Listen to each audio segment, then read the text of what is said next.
I give you a fair warning. I may talk about something spiritual today, so if you want to leave, just take off. But don't die of shock. It won't be for very long, about 5 minutes. I mean, who am I to be talking? You got a whole lot of people that are paid to talk to you about spiritual things, and here I am in retirement, and I should be up here working. But anyway,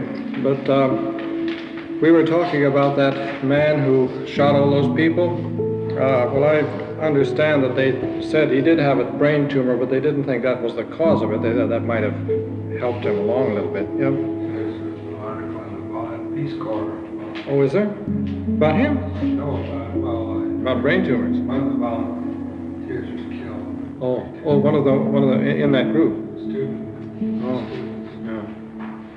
Well, anyway, that wasn't exactly the brain tumor that caused it, but it might have. What he was doing, he was studying, and in order to make his exams, he was taking drugs. And he was all drugged up half the time, and that was part of the problem too. So now, when you guys have got an exam coming up, don't take too many drugs. Then a few years ago, apparently, there was one of the same cases in Trenton, New Jersey. That's quite an interesting case. This guy was shooting people up. He was up in his house. He'd killed about 13 people, and he was up in his house, and they gathered around him with machine guns, and the place was surrounded, and they were trying to shoot him out. And a newspaper reporter called him up on the telephone. He says, "Hey, Howard, why are you killing all these people?" And Howard says, "Gee, I don't know, but I can't talk to you now. I'm busy. Call me back some other time."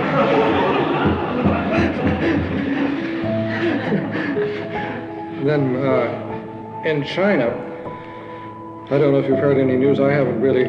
I just got this by sort of grapevine myself, but I understand that they are having another. See, Mao Zedong, who's the boss over there, is on his last legs, and he knows he's through. I mean, he's going to die very soon. And what he is apparently doing is having one last fling, pretty much the way Stalin did. Stalin had a big fling just before he cashed in his chips.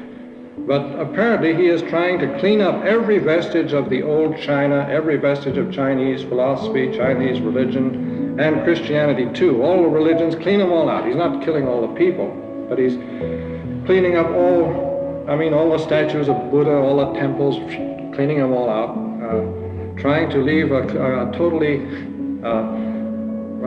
empty house for his successors to take over, with no vestiges of any of this religious superstition stuff. So pray for the Chinese. You see, the Holy Father mentioned that priest. Just think, here, see, the last 11 years that poor man was in a forced labor camp. He's probably been doing a lot more good for the church than we have. And just think of the others that are still in forced labor camps, see, going through that. Of course, what the Holy Father said struck me very strongly today, too, is basically when you can talk about say all you want about this dialogue with Marxism and adjournamento of the church and all that, but when it gets down, when the chips are down, what counts is suffering. See, that's what does it. And this is something that we keep in mind. This is what we have in the background as we talk of all these other things. It's important to talk about them, but they don't solve they're not the solution. See, we get everything. I'll talk to you in a minute about this. They had a big meeting again, a dialogue meeting between Marxists and Christians, Marxists, Protestants, Catholics, and then also scientists got in there. And they had a big meeting in Austria, and it was interesting. It's in the Herder Correspondence. That Herder Correspondence is one of the best things to read if you want to keep up with what's going on as regards the church. It's excellent. And there's a good report on that. And in this conference, you had Rahner, and you had our friend Garodi that I was talking about, and Hromadka was there, but they didn't say anything that he said. Garodi said pretty much the same stuff that I gave you here, so there's nothing too new there, except what he said was that he kept pushing the thing a little further and saying that Marxism was opening up more to Christianity. And it's interesting also, in the same Herder Correspondence, there's an article on the official atheist publication in Russia has come out with an official historic scientific statement that the Russians now admit the historic existence of Christ, and they say it's old-fashioned atheism to try to argue that Christ never existed. See, so this might even tie in with what Garodi was saying at this meeting, that he said, well, now Marxism is trying to open up to the human values of Christianity. In other words, there is a rapprochement. See, what it means less than nothing, you know.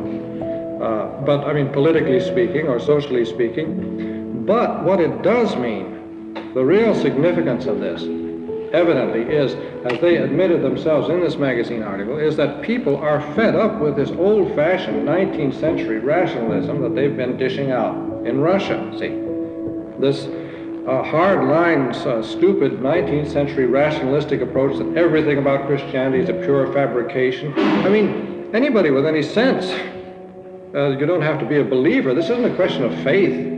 This is a question of historic truth, see. This is a question of things that you can judge.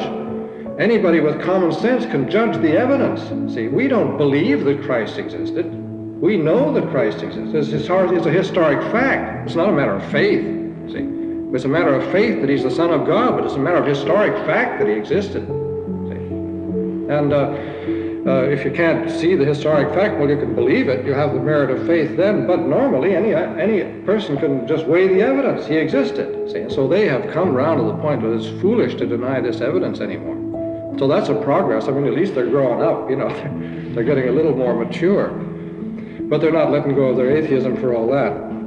Now, what I thought I would talk about from the spiritual point of view, I thought these 2 points should be helpful. They're familiar points, but I think these are 2 things that are basic for the Christian life, and I think we might as well keep them in mind while we're talking about communism.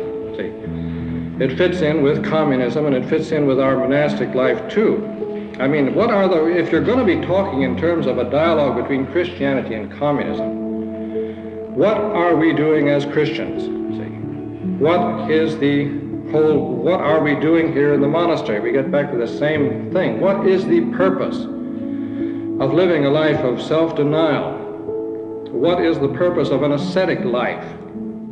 Let's just consider 2 of the fruits of our kind of life which show that the life is making some kind of sense. And then we get some grasp on this, and we can return to, because actually this is precisely the sort of point that communism disputes. See, the point that I'm going to stress is going to come into direct conflict with the communist mentality. See, and it is a very important point. And nevertheless, it is a point on which we still have to meet the communists to some extent, although we're diametrically opposed. See, and it concerns the future, our attitude towards the future. This is a fundamental thing in any life. See, human beings, we're not animals. We project ourselves ahead. Consequently, the validity of the kind of life that a person is leading is partly measured by his attitude towards the future. See, what is my attitude towards the future, my own future? Tomorrow. The Holy Father says tomorrow isn't going to be like yesterday. That's quite true. See, what is my attitude towards the future? When I start doing something, I leave off the frustulum or something like this, and I do this, what am I doing it for? What does it mean to me in terms of the future? Why do I think I'm doing this? This is very important. This is extremely important. It's not so important what you do. I mean, you can take 2 frustulums or 10 frustulums or no frustulum. It doesn't matter. What's important is what you think you're doing when you do that. See, what does it mean to you? Why do you do it that way? See, why do you think that's the way you have to do it? And this is very often determined by what you think the future means to you. See, where you think you're going, what you think you're here for, what you think you're doing, how you think you're going to get there. See, and so really all our thinking and all our acting and so forth kind of revolves around this, because it's our concept of ourself that's in question. See, where am I going? What am I going to do? Now, if you can start with what are the baby motives, the simple, obvious motives? Well, will training. I want to make myself more tough. See, I want to build my character, right? Build your character. No harm in building character. Or I want to get a lot of merit. Get a lot of merit, fine, and offer it up for me, and I'll be very thankful. Or I suppose the motive that most people have is besides wanting to go to heaven and so on? Well, I think most of us want to get somewhere in the life of prayer, see. And we figure that if we tighten up here and tighten up there, we will get someplace in the life of prayer. And we got, we have a kind of a project, a kind of an ideal that we want to live up to. We have an aim, see. Now this is all right. See, you have to have this. You can't function without this, especially in the beginning.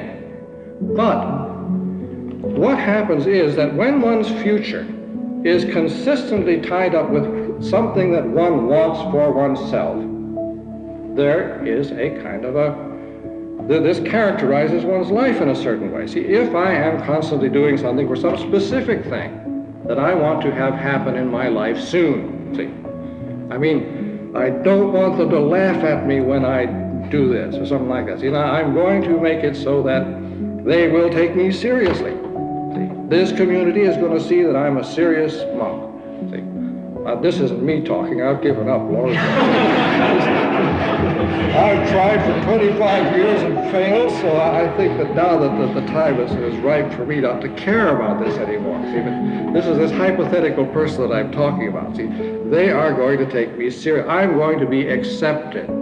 See, in this bunch of whacks that I'm living with, they're going to accept me as one of them, and I'm going to feel part of the group. See, I'm going to feel that I belong, or I'm going to feel that I am a candidate for one of the jobs or something like that. Well, now, in proportion as one's life is oriented to a specific hope like that, it tends to be weak.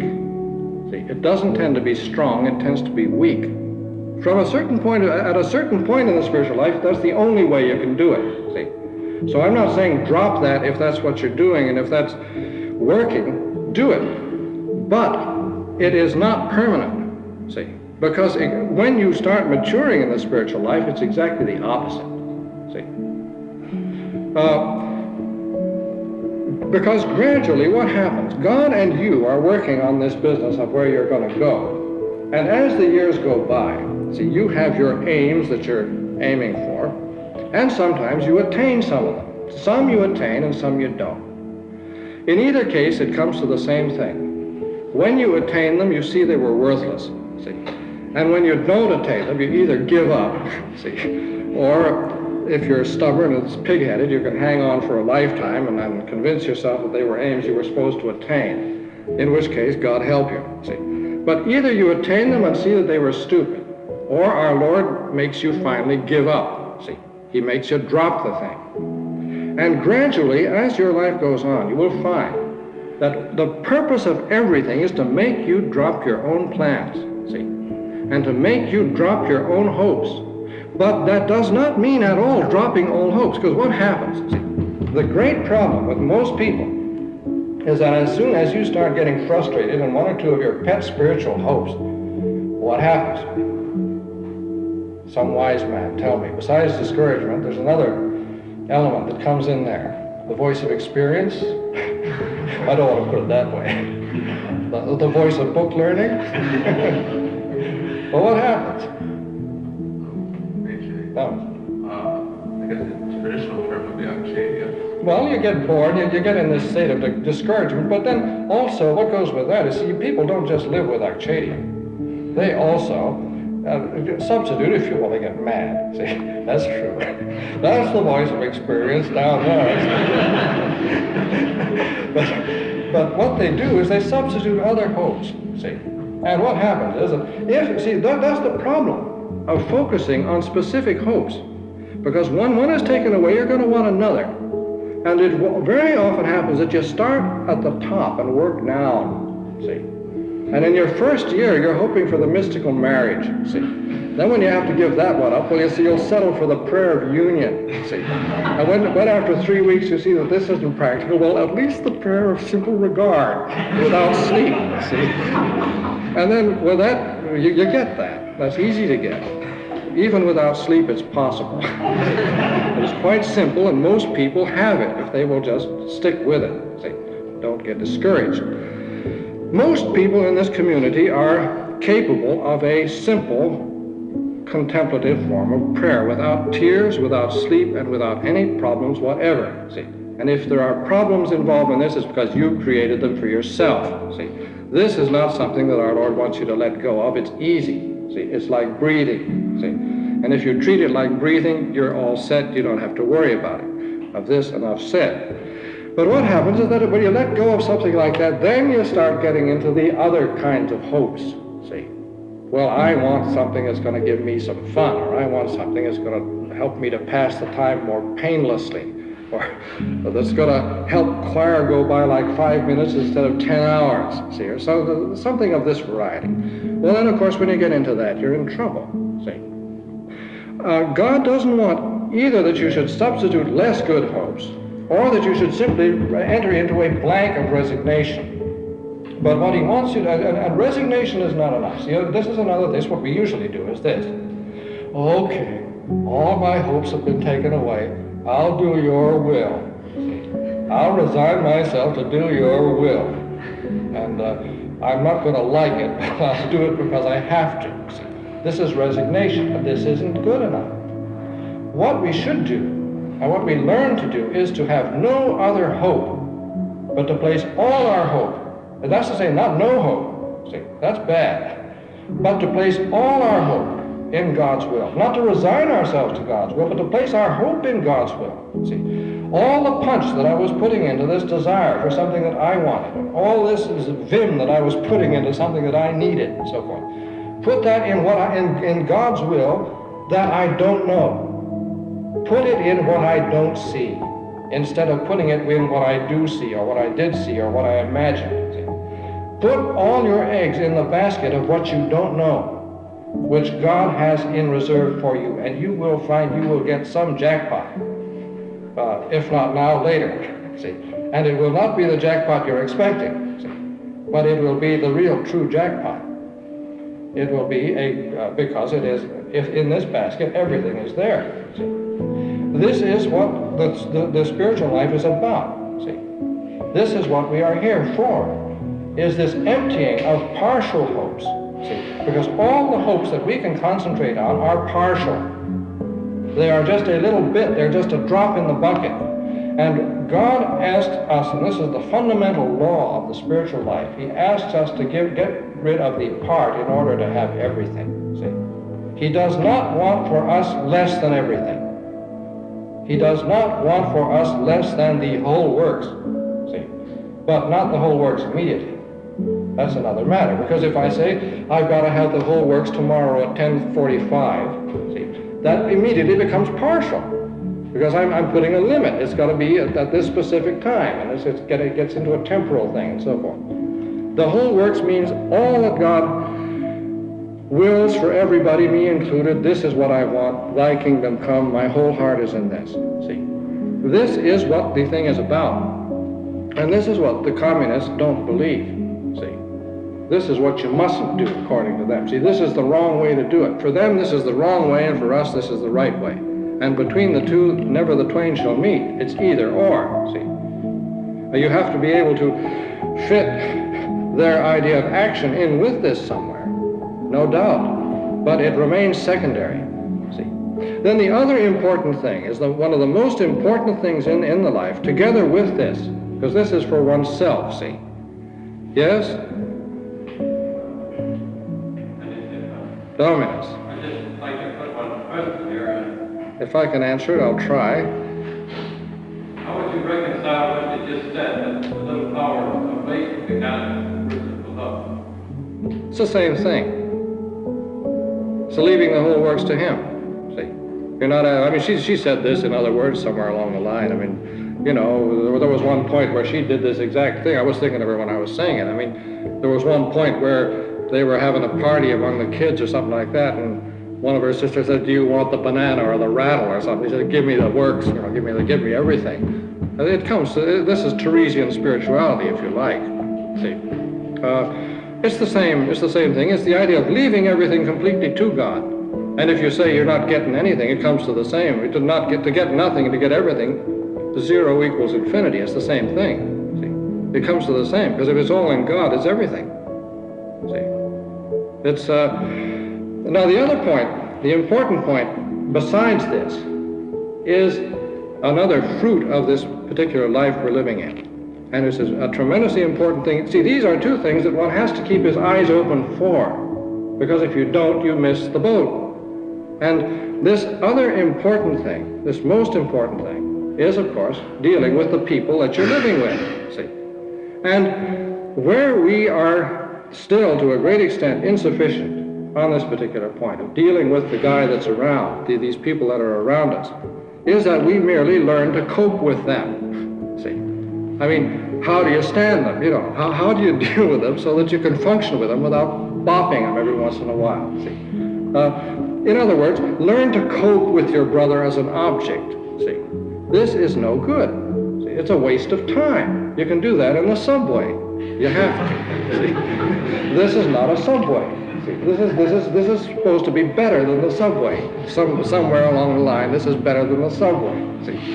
So, it is very important indeed from the point of view not just of virtue, but from the point of view of the very sacrament of the community life, because the community life is a sacrament or a mystery which works, in other words, which gives grace if you let it be what it is, see. And community, the grace and the sacrament and the mystery of community works when there is relatedness between one another. Relatedness is not just a question of space, see. You're not just related to the guy by virtue of the fact that you're sitting next to him, see.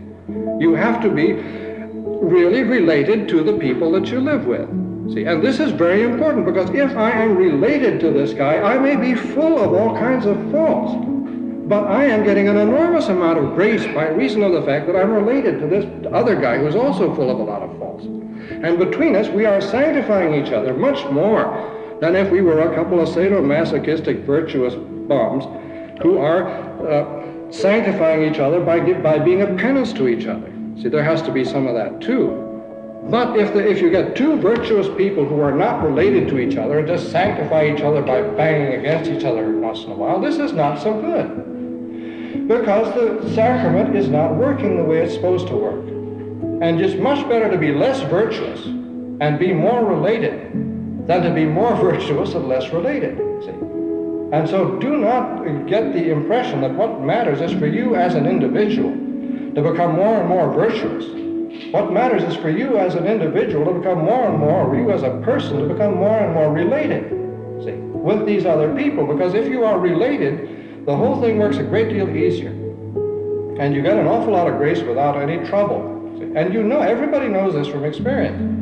You know the grace you get when you're functioning right with the people you live with. And you know how mean and nasty you are, no matter how virtuous you are, when you are closed up to other people, see? And when you're shutting yourself up against them and just being virtuous and coping with them and enabling them to get merit by coping with you, see? This is an extremely important point. So what is it? This is our form of communism, see? This is, again, what communism sees and doesn't see. This is Christian communism. This relatedness in which we have in common our hopes and our loves and our desires and our joys and our sorrows and all these things. So what really is relatedness? Somebody venture an explanation. What does it mean to be related to your brother? Yes? You'd be surprised where I got the answer. Dale Carnegie's book. Oh, well, we might accept Dale Carnegie. What did he say? Well, he says, the first thing you want to do if you want to get into business is take account of the other man's interest, what he's interested in. That's fair, yeah, that is part of the truth. But the trouble is with Dale Carnegie, this is all very nice and it goes up to a point. But behind Dale Carnegie is rather a different sort of relatedness than what I'm thinking about. See, because what it ends up with is a transfer of the cash from his pocket into your pocket due to the fact that you have won him as a friend and influenced him, see, which is all very well. There's nothing the matter with that, but it's got to go deeper. But it's what you say is part of the truth, see. But Dale Carnegie presents this as a tactic, see. His relation with other people, no matter how nice it is, remains a tactical relationship to a great extent. In other words, how are you going to operate with this other guy? See? Well, operate as pleasantly as you can, like the fella. See? I mean, let there be you'll both operate much easier if you're getting on nice. See? And then you will make him rich, and he will make you rich, and everybody will get rich, and this will be fine. See? Well, okay, you can take that as a sort of a distant analogy, but let's push it a little further. I mean, what does it mean that it means I'm interested in his interests? Yes, brother? To be really able to put yourself in his position. Exactly, you can identify with him, but identify completely, see? And it gets back to the old idea of empathy, see? That is to say, you become able not only to focus upon what interests him from your viewpoint and so forth, but you are able also to identify with him and to feel what he feels, but there's still one further little point, which has to be made clear, yeah? His good is your good, in the sense that God is given to both. Well, the word good is in the line of what I'm getting at. I'm just looking for a slightly different word for the same thing, yes? Well, I don't know, but I would say that he can count on you for support when he needs it. All right, well, this You're that far related to him. Well, this is going to be a motive. This is what I'm looking for, is a thing that will give you the motive for doing that. And the word I'm looking for is value. See, you not only identify with him, but you are able, by your identification, to value him. That is to say, you see him as a good in himself because he is a person.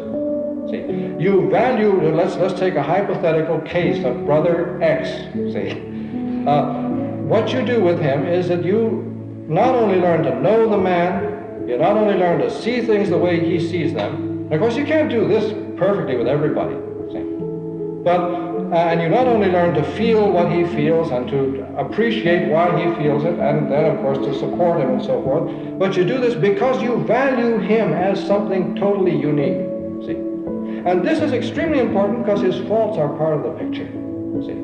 You, in a certain sense, even value the man's faults because they're his. Now, this doesn't mean you overlook faults entirely, that you say they're not faults, and if they're real faults, well, they're real faults, you got to help him and all that sort of thing. But we overestimate faults, see.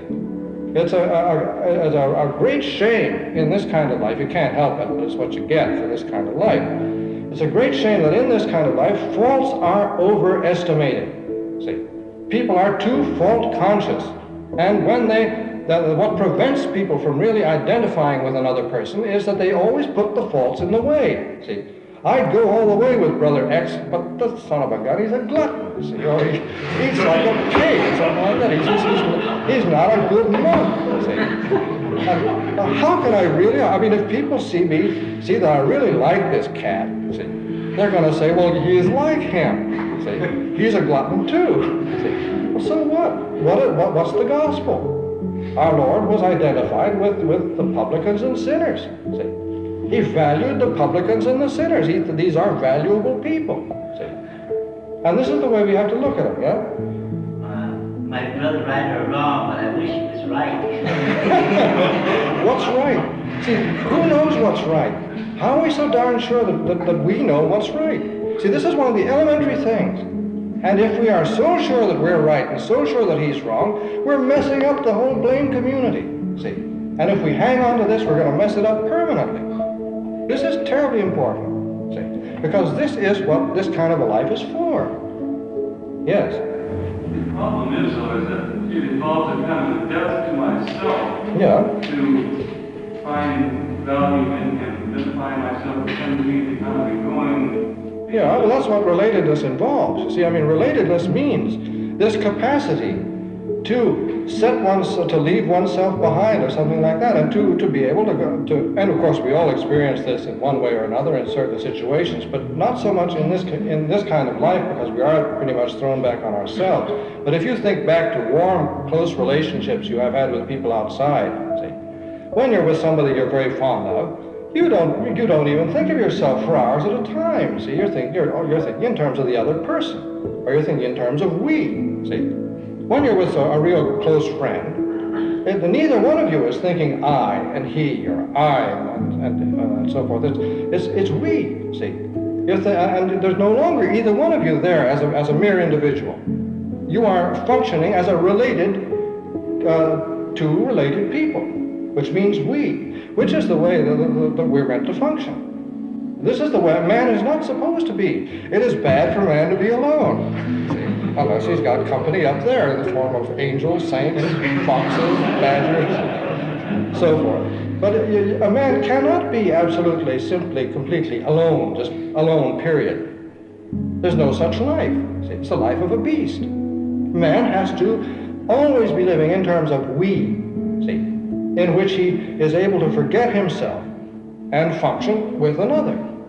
See, function with whoever, with God or with his brother or with whatever other is there. See, a man just simply enclosed in himself, related only to himself, is a mess.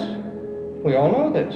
Yeah. I was thinking also of the meaning of maybe she's very close to the two persons and she's in between and that brings the two persons close together. Sure, that could happen too. I mean, you enter into this kind of relatedness with other people through people who have there are people who have a kind of a genius for bringing people together.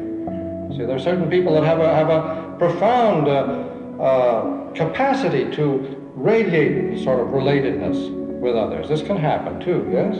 Well, if you put yourself in someone else's shoes as you think you feel about the situation that our question, you will change your views. That's fine. Maybe you should. That's the...